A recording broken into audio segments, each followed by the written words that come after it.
Water treatment കോഴ്സുകൾ കഴിഞ്ഞാൽ എത്ര ശമ്പളം കിട്ടും? ജോലിയിൽ പ്രവേശിക്കുകയാണെങ്കിൽ എത്ര ശമ്പളം കിട്ടും? സ്വാഭാവികമായും ഒരു ചോദ്യമാണത്.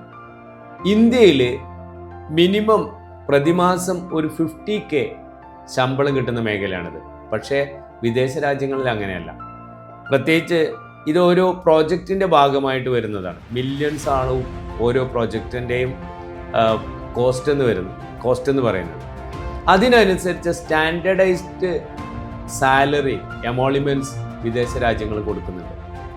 ഒരു പ്രോജക്റ്റ് കംപ്ലീറ്റ് ചെയ്യാൻ 1 വർഷമൊക്കെ എടുക്കും. അപ്പോൾ ഇതിന് ആളുകൾ കുറവായതുകൊണ്ട് ഈ മേഖലയിൽ വർക്ക് ചെയ്യുന്ന എല്ലാവരും നല്ല തിരക്കുള്ളവരുമാണ്. അതോടൊപ്പം തന്നെ നല്ല ജീവിത സ്റ്റാൻഡേർഡ് നിലനിർത്തുന്നവരുമാണ്.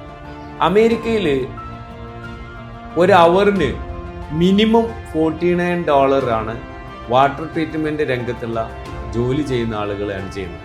അപ്പോൾ നിങ്ങൾ മനസ്സിലാക്കേണ്ടത് ഇതൊരു വളരെ ആകർഷണീയതയുള്ള സ്റ്റാൻഡേർഡുള്ള, പ്രത്യേകിച്ച് കെമിക്കലുമായി റിലേറ്റഡ് ആയതുകൊണ്ട് തന്നെ സ്റ്റാൻഡേർഡായിട്ടുള്ള ശമ്പളം ലഭിക്കുന്ന, സ്ഥിരമായി ലഭിക്കുന്ന മേഖലയാണ് വാട്ടർ ട്രീറ്റ്മെൻറ്റ്.